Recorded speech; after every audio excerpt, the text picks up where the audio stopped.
Bom dia, boa tarde, boa noite, galera. Sejam bem-vindos ao QAB. Estamos de volta aí depois de uma semana sem eu postar os vídeos sobre o PHTLS, mas finalmente vamos terminar essa bagaça hoje, assim eu espero, como eu sempre falo em todos os vídeos. Acho que eu devo já estar virando político, cara, que eu sempre prometo e o negócio não sai. Daqui a pouco eu vou me candidatar desse jeito. Vamos lá, vamos começando a falar sobre pedestres. Acidentes com pedestres variam de acordo com a altura e a altura do veículo, mas também podemos dizer sobre o peso. O peso do pedestre, tanto a altura dele, mas a gente já estudou lá sobre a densidade dos corpos, tá? Então não precisa falar muito sobre isso daí, só você assistir o vídeo lá que eu falei sobre a densidade dos corpos, que quanto mais a pessoa tem altura, a tendência é ela ter mais massa. Mas isso para humano hoje em dia não serve muito porque ele pode inchar para os lados também e vai ter peso. O importante é o centro de massa no final de todo esse resumo aí. Mas o mais importante é a altura do veículo e a altura do pedestre para o caso de ponto de impacto. E é isso que o PHTLS ele fala nessa parte. Por que ele não bota o peso da pessoa como importante? Porque aqui vai ser a altura para o ponto de impacto e a distribuição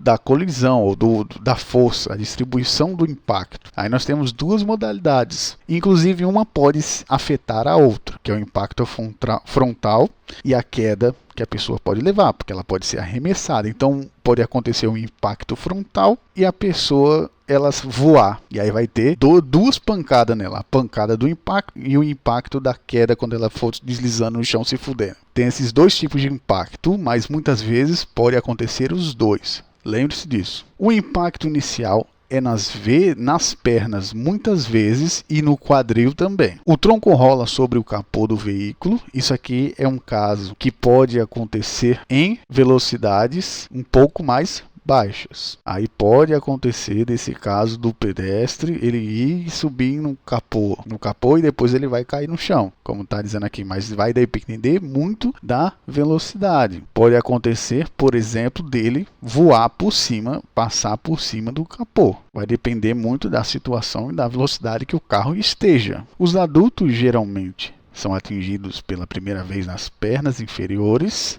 pelo para-choque do veículo, que fratura a tíbia e a fíbula. Como o pedestre é atingido pela frente do capô do veículo, dependendo da altura do capô, e aí é a parte mais importante da altura, porque aqui dependendo da altura, ou você vai ir por cima ou você vai ir por baixo. Isso aqui é outro ponto que é interessante. Dependendo da sua altura, por exemplo, se você é muito alto, a chance de você bater no capô é muito maior do que se você for um pouco mais baixo. E aqui ele fala que o dano na tíbia e na fíbula vão ser maiores. E vai depender também da altura do capô do carro também. Porque se ele tiver, por exemplo, for um Jeep, um carro grandão ou um ônibus, aí vai ser atingido ao mesmo tempo seu corpo todo. Mas se ele for um pouquinho mais baixo, só quem vai ter danos às suas pernas. O dano será colateral no abdômen, no peito, que vão bater no capô. Quem é que vai se lascar mais vai ser a parte das pernas, muitas vezes. E aqui ele fala, esse segundo golpe substancial pode resultar em fraturas do fêmur superior, pelvis, costelas e coluna vertebral, resultando no esmagamento intra-abdominal e intratorácico, que pode gerar o cisalhamento. O segundo golpe que ele está falando é a deitada, quando você deita no capô do carro. Aí tem outro ponto aqui interessante, que é a violência da força, que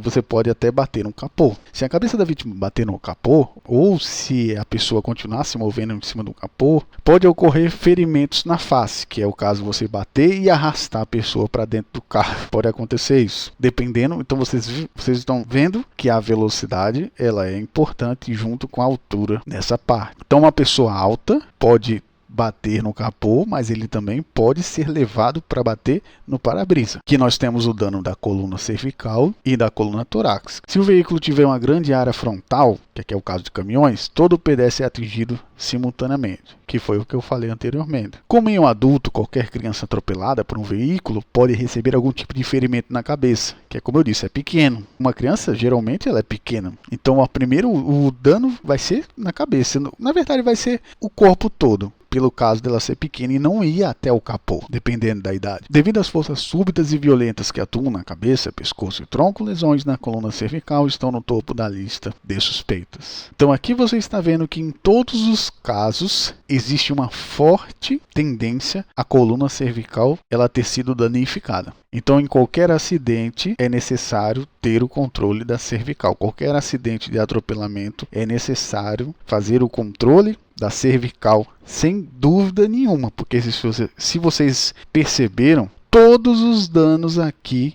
vão chegar na coluna cervical. Então as suspeitas aqui sempre vão correr para dentro da coluna cervical, nesse caso de acidente frontal. A coluna sempre vai receber um dano. Nós temos aqui o caso de velocidades exorbitantes, que aí é o caso de terceiro impacto. O que é o terceiro impacto? Que é quando a vítima é arremessada do veículo e atinge o asfalto. A vítima pode receber uma pancada significativa de um lado do corpo, ferindo o quadril, que é o lado onde ela recebeu a pancada, e é onde ela vai descer. O ponto onde ela vai aterrissar é o primeiro impacto do ponto onde ela vai aterrissar, é o que vai sofrer mais. Depois vai ser só o enrolamento. Mas agora, quando o dano de impacto que ela vai cair, porque ali, se eu fosse falar em termos físicos, ali é a hora onde ela tem força, vamos dizer que é a força gravitacional, e ela está em queda livre. Então existe naquele momento energia potencial e energia gravitacional, quando ela está no ar, descendo ela. Quando ela desce, tem o ponto de impacto da queda livre e o resto vai ser ela arrastando no asfalto, ou seja, vai ter ali atrito. Vai ser a força de atrito, não vai ser mais a força original de queda livre. Ou seja, na hora que ela for descer, vai ser muito mais forte o impacto do que na hora que ela estiver se arrastando, sendo ainda levada pelo movimento, porque o movimento dificilmente ele vai parar de uma vez, porque a força de atrito vai ter que reduzir até chegar à inércia. O ferimento na cabeça ocorre muitas vezes quando um pedestre atinge um veículo ou o asfalto. Da mesma forma, uma vez que os três impactos produzem movimento súbito e violento do torso, o pescoço e a cabeça, podem resultar em uma fratura instável de coluna vertebral. Isso aqui já é certo, cara. Já é certo. Qualquer coisa na cervical aqui, você está fodido. Qualquer acidente, cuidado absoluto com a cervical. Simplesmente isso, cara. Após cair, a vítima pode ser atropelada por um segundo veículo que viaja ao lado ou logo atrás do primeiro. Isso pode acontecer. Vamos falar sobre o caso de crianças. Por serem mais baixas em altura, as crianças são inicialmente espancadas mais altas do que o corpo do que os adultos, porque vai estar com a cabeça perto. O primeiro impacto geralmente ocorre quando o para-choque atinge as pernas da criança. No PHTLS está dizendo isso, mas agora, na maioria dos acidentes que eu vi, sempre era por inteiro, tanto a cabeça quanto... Mas a gente vai pela doutrina do PHTLS. Primeiro vai as pernas. Primeiro a ser atingido são as pernas, aí vai a pelvis, o fêmur e a cintura pélvica. O segundo impacto ocorre instantaneamente depois, quando a frente do capô do veículo continua para frente e atinge o peito da criança. E o rosto atinge a frente e o topo do capô do veículo. Então ele está dizendo que o veículo ele é achatado um pouco na frente, que faz com que bata nas pernas primeiro. Então aqui tem que se ter o devido cuidado para entender que é o veículo, pelo que eu estou vendo aqui na ideia do PHTLS, é um veículo achatado. Mas agora, se for um caso de um veículo que seja do tamanho da criança, vai bater 100%. A ideia que ele está falando aqui é um veículo achatado. Devido ao tamanho e o peso menor da criança, ela não vai ser jogada. Então, o que vai acontecer com ela? Acontece aqueles casos que a gente vê, infelizmente, muito, que é o caso dela passar por debaixo do carro. Ou então ela vai ser arrastada pelo veículo. Se a criança cair para um lado, os membros inferiores também podem ser enrolados por uma roda dianteira. Infelizmente esse caso acontece muito.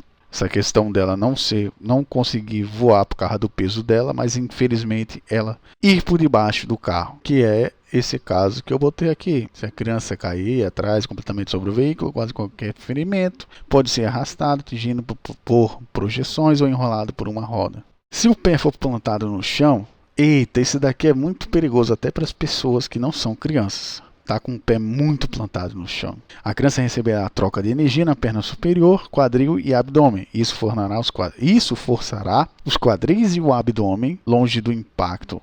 A parte superior do tronco vai virar mais tarde. Assim o pé plantado vai ficar lá praticamente. A troca da energia que se move no tronco, mas não o pé, vai fraturar a pelve e o cisalhamento do fêmur, que produzirá angulação grave no ponto de impacto e também possível lesão espinhal. O que acontece é que o pé vai ficar e toda a parte vai ser como se fosse uma tração, dependendo do tipo de carro. E agora as quedas. Isso aqui é simples. As vítimas de queda podem sofrer lesões múltiplas de impactos.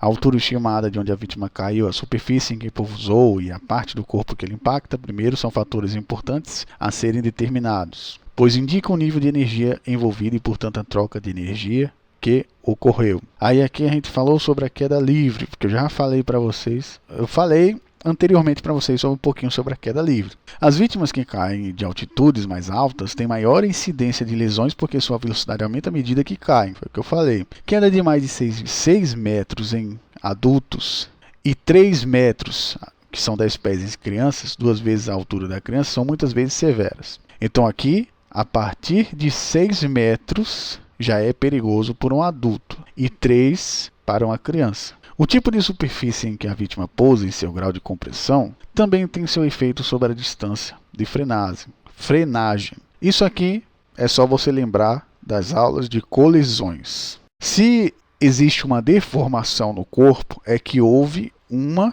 transferência inelástica de energia que se transformou em deformação. É por isso que ele fala do grau de compressão, que é o tipo de lugar onde ela está caindo. Se vai absorver o impacto dela ou se vai ocorrer uma colisão do tipo inelástica que vai causar deformidade. Que aí nós temos uma troca de energia e uma troca de transformações ali da energia. Também tem um efeito sobre a distância da frenagem, já falei. O capítulo do trauma pediátrico fornece informações sobre a singularidade da física do trauma em quedas de crianças, que vai ser mais para frente que a gente vai falar sobre isso. Na vida real, fraturas bilaterais do calcâneo, compressão ou fraturas de cisalhamento dos tornozelos e fraturas distais tibiais ou peronais são frequentes associadas ao pouso com os pés. Isso aqui é muito comum, o cara descer com os pezão lá, aí os pés ficam, que nem aquele caso lá do pessoa ficar segurando o pé lá do carro, que aqui você vai perder, vai ter uma completo, como fala aqui, um cisalhamento dos tornozelos, é o mais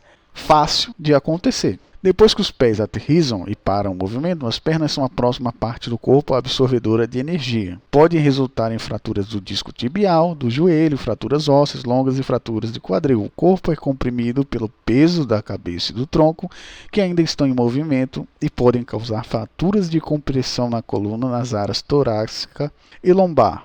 A hiperflexão ocorre em cada vinco côncavo da coluna em forma de S, resultando em lesões de compressão do lado côncavo e lesões de distração do lado convexo. Vamos lá, vamos resumir toda a obra aqui. Nós temos aqui 2 pontos-chave. Primeiro, compressão e, por último, a própria distração, que é a tração removida do lado contrário. Então vamos seguir o que ele está dizendo aqui. Primeiro ponto vai chegar nas pernas, vai ter a pressão exercida nas pernas na hora que chegar, onde será colocado força. Essa energia do movimento ela não vai conseguir ser absorvida e vai ter uma transformação de energia que vai ser seu pé ficando lá. Depois disso daí não acaba aí, vai subindo e vai causando fraturas ósseas até chegar ao seu quadril, aonde muito possivelmente a sua coluna vai sofrer com isso, que ela está em S. E o S, você sabe como é que é um S, né? Então, se sofrer uma compressão no S, é a mesma coisa que vai acontecer com a sua coluna. E aqui tem um caso especial de hiperflexão, que é onde um caso distorce de um lado e comprime do outro também. Aqui tem outro caso também que é muito fácil de acontecer, quando a vítima cai com as mãozonas esticadas. O resultado pode ser a fratura de um ou ambos os pulsos e possivelmente pode ser fatal. Se a vítima não cair sobre os pés, o prestador de cuidados pré-hospitalares avaliará a parte do corpo que atingiu primeiro, avaliará o caminho de deslocamento de energia e determinará o padrão da lesão. Tá aí o porquê a cinemática do trauma. Ele acabou de explicar por que cinemática do trauma. Porque o que é a cinemática do trauma? É a avaliação do caminho do deslocamento de energia que vai determinar um padrão da lesão. Se alguém perguntar para você o que é cinemática do trauma e por que estudar cinemática do trauma, você sabe agora o porquê. É porque eu vou avaliar o caminho de deslocamento dessa energia que vai determinar um padrão que essa lesão ocorreu. Como eu acabei de falar para vocês, todo acidente de coluna cervical já era. Pode ter certeza, pode imobilizar a cervical. Todo cuidado do mundo que pode ter certeza que está fodido ali. Dificilmente pedestre, impacto frontal vai ficar de boa. Tem que estar numa velocidade muito baixa mesmo. Se a vítima cair na cabeça com o corpo quase na linha, como ocorre frequentemente em lesões por prego e águas rasas, todo o peso e a força dos troncos, pelvis e pernas móveis comprime a cabeça e a coluna cervical. Pode resultar em uma fratura de coluna cervical, como é de praxe, bem como uma trajetória ascendente acima da colisão frontal do impacto frontal no veículo. Aqui existem dois casos. No caso de uma trajetória ascendente, que é o caso em você sair voando por cima do carro, sua cabeça vai ser o alvo no meio dessa trajetória, dentro do impacto frontal. Que é o caso aqui de você bater de cabeça também em linha reta. Vai ter uma compressão e vai sobrar possivelmente para a sua coluna. Porque todos os bang que tem em você, por exemplo, tronco, pelvis, pernas, tudo isso daí vai tentar comprimir sua cabeça e a sua coluna, por causa da pressão contrária. Isso aqui é a terceira lei de Newton. Tudo oferece oposição. Qualquer força deve oferecer oposição para a força que está sendo aplicada. É o que acontece nesse caso aqui. Primeiras aulas de cinemática do trauma. Se tua cabeça está batendo contra um objeto que é duro, com a densidade muito maior do que a sua, os outros órgãos que estão lá juntos, eles vão fazer um movimento de compressão para se opor ao movimento da cabeça e o tronco. Outra coisa interessante também é sobre a questão do ponto de impacto. Eles estão juntos, mas o centro de ponto de impacto é a cabeça. Por isso que tem esse fenômeno de encurtamento do corpo lá, tal, que eles vão tentar comprimir, por causa do centro de impacto também. Isso daí é outra história, eu acho que eu nem conversei com vocês sobre essa questão ainda, sobre pressão. Mas enfim, por hoje é só, né? A gente já falou demais por hoje. Então até a próxima, galera. Valeu!